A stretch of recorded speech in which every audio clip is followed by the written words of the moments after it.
The dog is one of the few things in life that has been discovered or invented twice. The first discovery was when humans realized that dogs had a very desirable talent that they could take advantage of. That talent the dog had was to create fear in other creatures. Once discovered, this ability could be harnessed and directed through training for a variety of purposes. Dogs could be used to guard and protect, acting as both a deterrent and a defense in the case of animal or human attack. Dogs would make aggressive and anxiety-provoking noises to scare intruders and then follow up by vicious attacks. Dogs could be trained to herd and control other animals by stalking them, instilling fear, and directing the movements of these animals. Dogs could be used to exercise power over other humans, suppressing their freedom of movement. I have made videos about the use of dogs in the slave trade, warfare, and in conquering other nations. Dogs could be used to hunt down, pursue, kill, and retrieve other species. Their sense of smell could indicate the presence of the prey animal. Then their aggressive barking could make the animal break cover or direct it in the path of humans ready to kill it. Since dogs are faster than humans, they could pursue the prey animal and tire it out so that it was tired and vulnerable once the human hunters caught up. Dogs in packs could pursue and kill a variety of prey animals, making life easier for their human owners. Dogs would be involved in blood sports for the wealthy elite, hunting deer and foxes, for example. Dogs could provide entertainment and gambling profit for the non-elite in pursuits such as hare coursing, badger baiting, bull baiting, bear baiting, rat baiting, and dog fighting. The first invention of the dog was all about utilizing the natural aggression of the dog in a variety of ways. The dog created fear and terror was its reason for being, its unique selling point. According to Wikipedia, the dog was first domesticated in Siberia 23,000 years ago. So this first invention of the dog lasted for a very significant period of time. Dog worshippers want to pretend that this never happened. They want to believe that there has been an unbroken history of snuggling, unconditional love, and what they want to describe as symbiosis. The second invention of the dog has a very recent history and seeks to completely overturn history, erasing the true nature of human-dog interaction for thousands of years and replacing it with a narrative more acceptable to modern sensibilities. With the second invention, dogs stopped being an animal exploited for its aggressive nature and was transformed into a creature of comfort, love, compassion, and safety. This new dog became something that belonged in the home rather than the field or the forest. Not only did it belong in the home, it was now so desired that the aim was that every home should have one. There was something wrong if you didn't have or didn't want a dog. The old dog that lived among us from 23,000 years ago until the very recent past had a clear purpose, the purpose of instilling fear. That purpose was easy to see and to demonstrate. The proof was there. This new invention of the dog was that the dog was a creature that exuded love from every pore. But that is almost impossible to demonstrate. When the old-style dog was thrown into a rat pit, The gamblers could count the dead rats at the end of the session. The dog's purpose was clear and could even be counted. When two dogs fought against each other, the last one standing was the winner, and the purpose of the dog was unmistakable. It was an animal of violence and destruction. The dilemma for those who invented the second coming of the dog was to demonstrate the purpose of this new dog. Mostly, they suggest that we have to take their word for it. Dog behavior that could be observed as needy or anxiety-driven was promoted as evidence of love and devotion. Aggressive and intrusive behavior was revamped and revitalized to become evidence of friendliness or a desire on the part of the dog to say hello or to play. History had to be rewritten. This new dog was an invention in search of a purpose. So a lot of effort was put into discovering what that purpose or those purposes might be. A whole rebranding exercise was needed to turn the frightening and aggressive creature that humans had exploited for thousands of years into its own opposite. The hound of hate had to become the puppy of love. It's hard to say when the process of rebranding and reimagining dogs started. It must have been sometime before June the 28th, 1859, the date of the world's first dog show. The start of the dog show marks the beginning of the transition from breeding dogs for purpose to breeding dogs for appearance. Dogs changed from working tools to pets.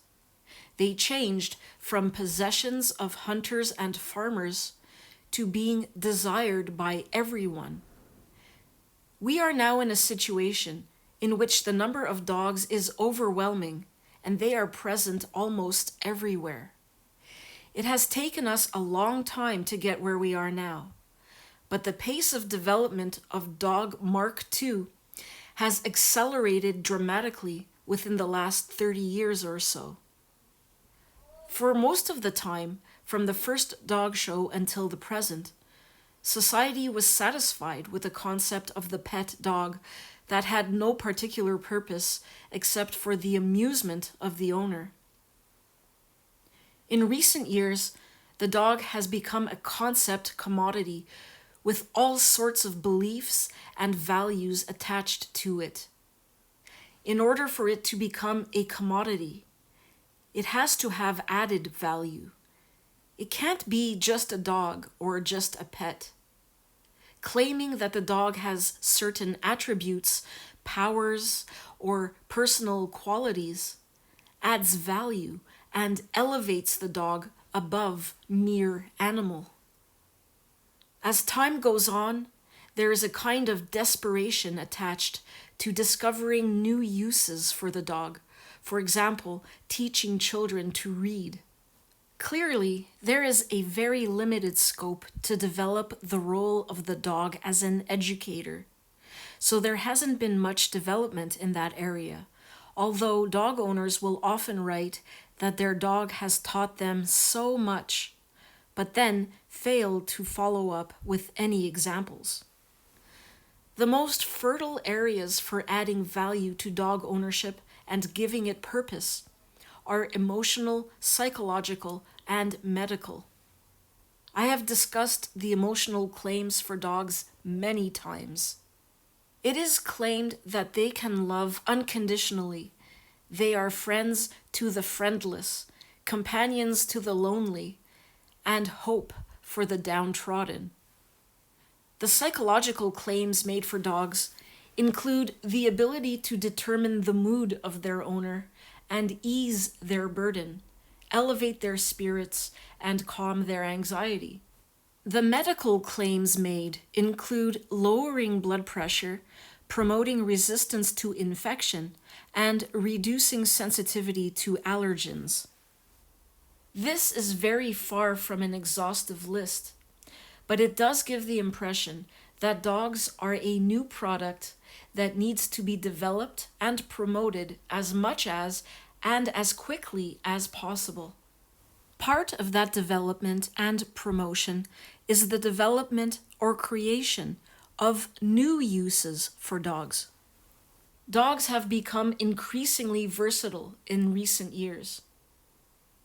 This has some similarities to the promotion of electricity in the 19th and early 20th centuries. In the early years of the development of electrical appliances, there was a tremendous desire to promote the new discovery and what it could do. The Victorian era was referred to as the electric age. We now live in the dog age. Enthusiastic salespeople made remarkable health claims for the power of electricity. Special devices were marketed that, it was claimed, could stimulate hair growth, treat all sorts of ailments, and restore lost vigor. Catalogues and department stores sold hundreds of thousands of electric belts to people convinced of their effectiveness. The electric belt business came to a sudden end when the Medical Battery Company of London was sued by a disgruntled customer who said the belt made his hernia worse, not better. This is recognized as the quackery that it was, but over 100 years later, we are still falling for the same nonsense, only this time it is a dog, not a battery-powered belt, that is the panacea for all ills. The difference between the electric age and the dog age is that, as we now well know, electricity has a whole host of beneficial practical applications. Dogs have none. Electric belts were a perversion of genuine science. There is no genuine science to pervert in the supposed power of dogs. The friendly, loving dog is a new invention, and dog supporters are desperate to promote their products. Dogs are a treatment and a cure for almost everything. In my video entitled Emotional Support Animals, a Solution or a Problem, I wrote about the claim that dogs alleviate anxiety, and I said the following, quote, "I have concentrated on anxiety because anxiety and anxiety-related conditions are most widely written about. Earlier, I mentioned the emotional support pig used to help with anorexia, but other conditions in which ESAs are claimed to be of benefit include depression, post-traumatic stress disorder, attention deficit disorder, autism, learning disorders, gender identity, and cognitive disorders." End quote.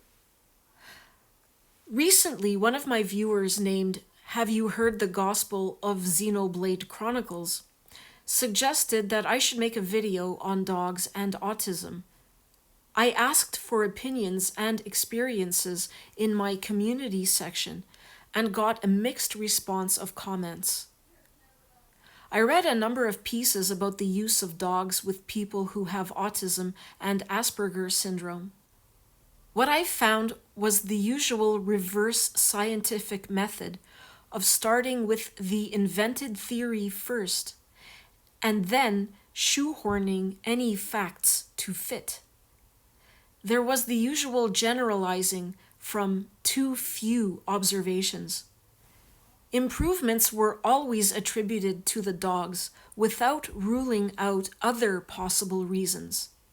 Possible placebo effects were often ignored as explanations.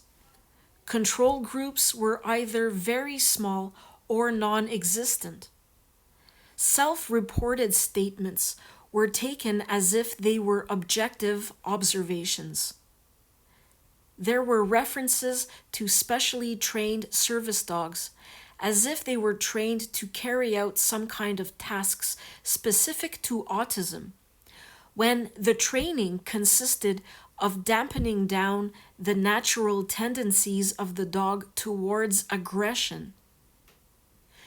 The mechanism by which the improvement operates is never properly explained. The nearest we ever get to is some barely intelligible jargon expressing the marvel of dogs. The idea that a dog can bring about some kind of improvement in your psychological or neurological well-being purely by its proximity to you is harebrained, to say the least. It is not worthy of discussion. Whenever you see any of these claims about the curative wonders of dogs, remember that the burden of proof has to be on the person making the claim. It is not on us to disprove it. But that is another common trick employed by dog worshippers. It's like saying, I believe that unicorns exist. Prove that they don't. When I was reading about the age of electricity, I was reminded of a behavior that was commonplace at that time and was socially acceptable. That habit is spitting in public. Public areas would have specially designed bowls called spittoons for people to spit in. You could even buy a portable spittoon to carry with you in your pocket. That habit is now seen as antisocial and disgusting. The disappearance of public spitting gives me hope that public opinion about dogs will change. It is hard to believe that society can continue to believe in the invention of the new, friendly, caring, and talented dog. There has to be an end to gullibility and a beginning to a future that is dog-free.